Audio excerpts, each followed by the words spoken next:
never slow up, no I don't take shit. I got no love for the fakeness. If you wanna play tough and wanna hate this, I'll always show up. I don't ever slow up, no I don't take shit. I got no love for the fakeness. If you wanna play tough and wanna hate this, I'll always show up and make a statement. Welcome back, it's your guy Dan, back with you with another TV show review of Smackdown, July 21st, 2024.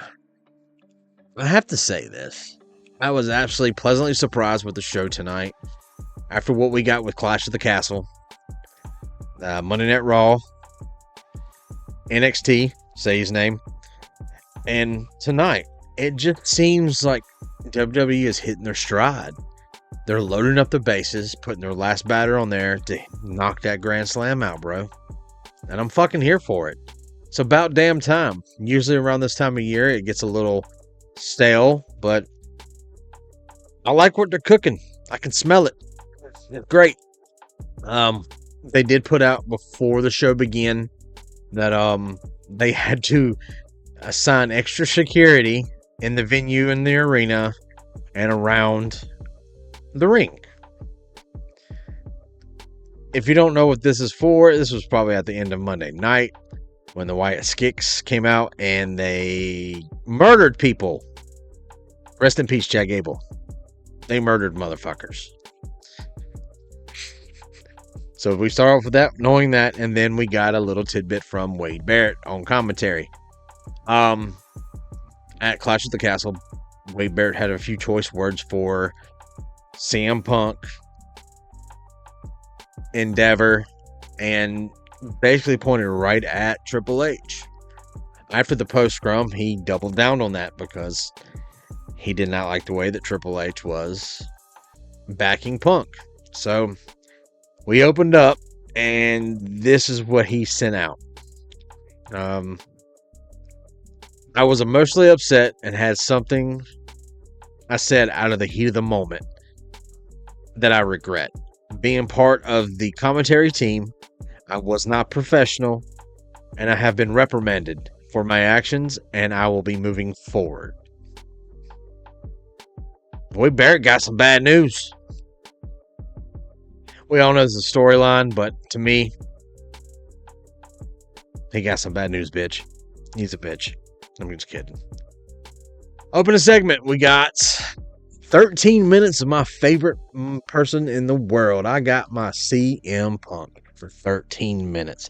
For y'all don't know, I am a CM Punk fan, Glazer, and everything CM Punk I'm down for. Don't like it, don't care. This is about me. So we got 13 minutes of him cutting a promo. Pretty much, he started with the whole I don't break promises shtick. He goes, I made a promise to you people, and I've never let you down. I made you a promise back in 2014. I was going to leave this building, this very arena, with the WWE Championship. Did I lie? No. Started saying that he made Drew McIntyre a promise. As long as he's in WWE, he was going to make his life a living hell. And Drew will never be champion again. He said he kept that promise. He got a little bit of revenge at Clash of the Castle. But if he knew it was going to be this easy for Drew to quit, he would have done that from the beginning. We were all told on Clash of the Castle that Punk was skipping Monday Night Raw. Punk is a Raw superstar. That he was skipping Raw, going to Chicago, being with his doctors, and trying to get medically cleared, and then he would show up on SmackDown and give us an update. That shit did not happen. He did not tell anyone if he was cleared or not. He wasn't. So we were all kind of confused by this. And then we got a nice little side story. Paul Heyman came out. They chanted ECW, all this good stuff. He made it to the ring. He told Punk how much he respected him, how much he thought he was a good friend of his, that he loved him. And asked if he could come in the ring. And Punk said, sure.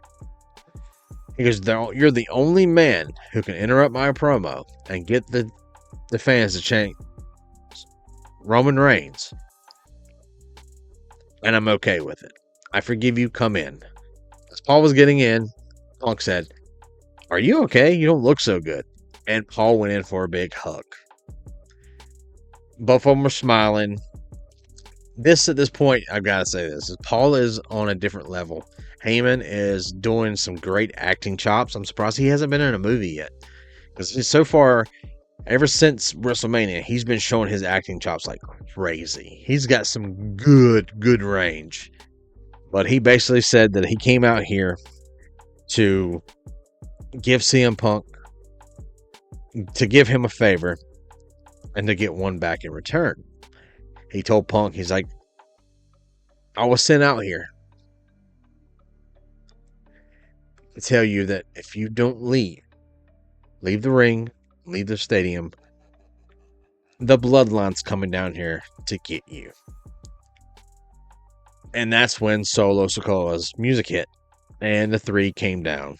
Bloodline. Solo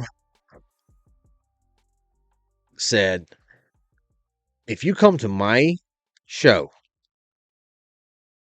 you come talk to us first. You come pay your respects to the bloodline, and you pay your respects to me. Then and only then we'll allow you to stay." So Punk put up his hands like, wait a minute. He turned back, looked at Paul and goes, "If I do you this favor, what do you want?" And Paul, with the best thing that you could ever say, like, it was hilarious. He walks over, and this 12-year-old's voice, "Take me with you," like that. I died. Punk then, this is the face, Punk then raised his hand. At this point, Paul knew that this was not going to go this way. And to me, I'm like, hell yeah, I get Punk and Bloodline.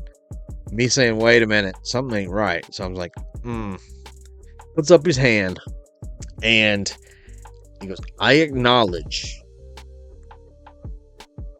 that all I see in me is some fake Bloodline, some fake ass Uso, and he said, and a cosplay tribal chief."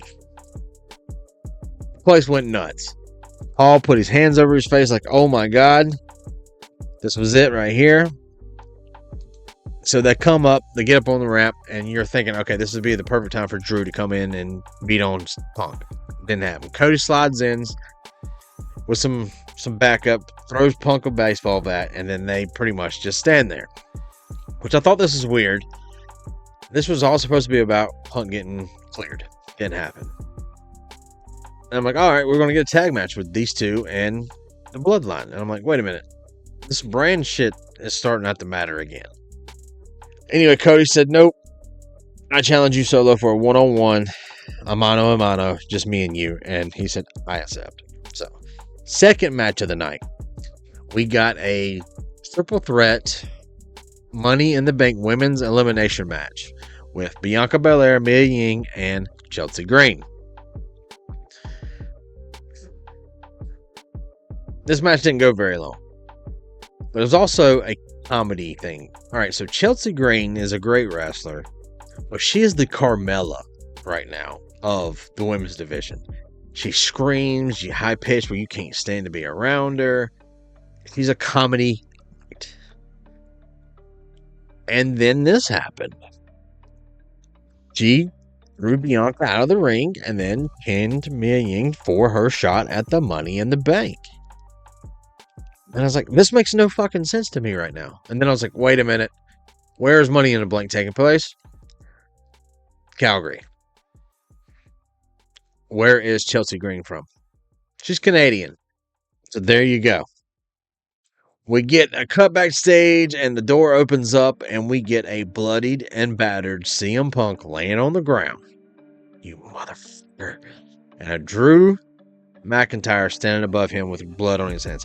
This is the Drew McIntyre that we wanted. This is what we've been waiting for. The crazy one, the deranged one, the Scottish psychopath. That's what we've been waiting on. My last video, I did say Punk is now heel. He turned Drew babyface. I don't think that's the way it is anymore. I have a feeling now that Drew is going to be a straight heel. So my thing is, they already turned Punk heel and Drew a babyface. And then I thought about it. Well, they were in Drew's home country, so of course Drew's going to be the babyface.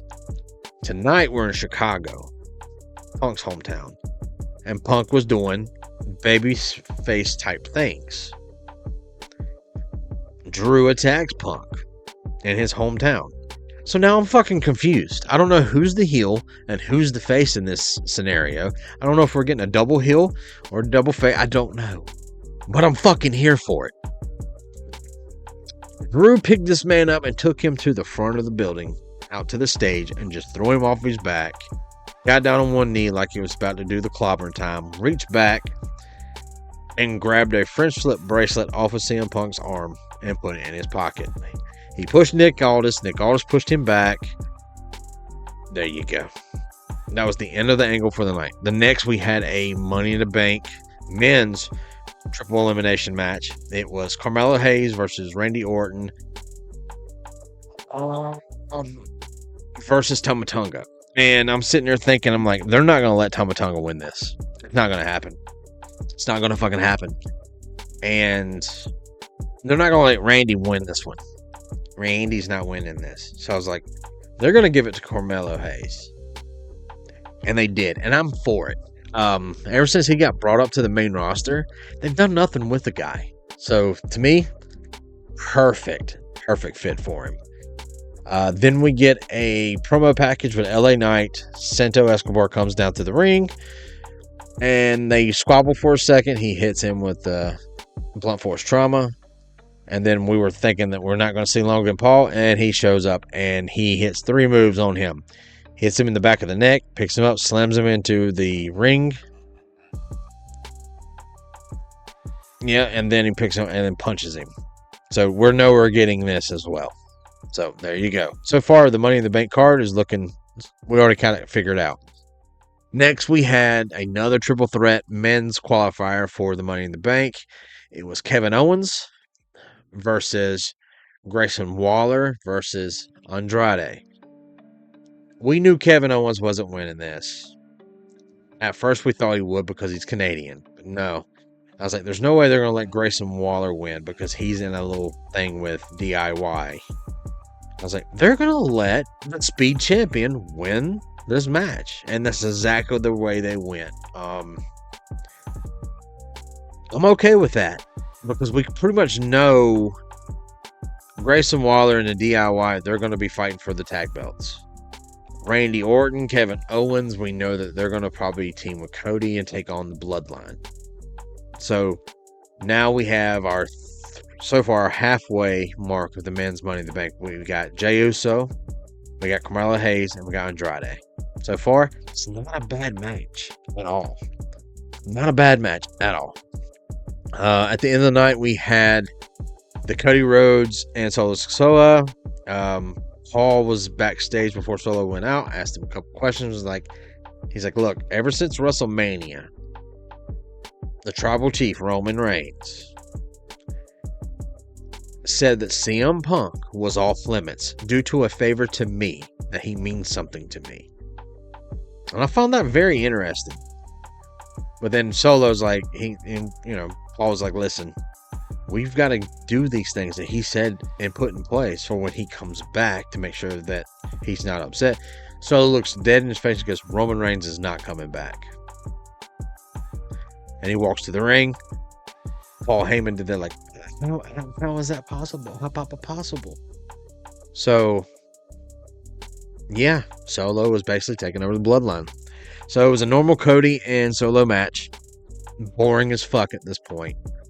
And then the Tongas come out and attack Cody. Then Orton and KO run out. And they attack the Tongans. And it gets to the point where it's just Solo, Randy Orton, KO, and Cody Rhodes in the ring. Solo does something he's never done before. He cowers in the corner. Doing the old Ric Flair. No. He does this. he puts his hands down and then he looks up and starts smiling. And we finally get Jacob motherfucking Fatu. Thank God. We've been waiting on this man for months. And he looked fucking amazing. The Samoan werewolf is finally on the main roster. Glad to have him. He destroyed everyone. And I'm here for it. He looks like he's lost a lot of weight. He's one of those guys that if you don't know nothing about him, go to YouTube and just type in Jacob Fatu moves or Jacob Fatu matches. You're going to be fucking amazed. I'm telling you. Change your life. He's also, at one point, was with the Gorillas of Destiny at one point. He is tagged with them. So all those guys know each other. Solo went to embrace Jacob after he put Cody through a table on the outside. And Jacob raised the one up. So now he is now officially part of Bloodline 2.0. So for right now, this right here is your bloodline. Damn, it's good to be a wrestling fan right now. Alright guys, I'm going to get off here. That was a quick one. We'll have another video coming out talking about Jacob Fatu very soon. Oops. And like always, be good people. Motherfucking Samoan.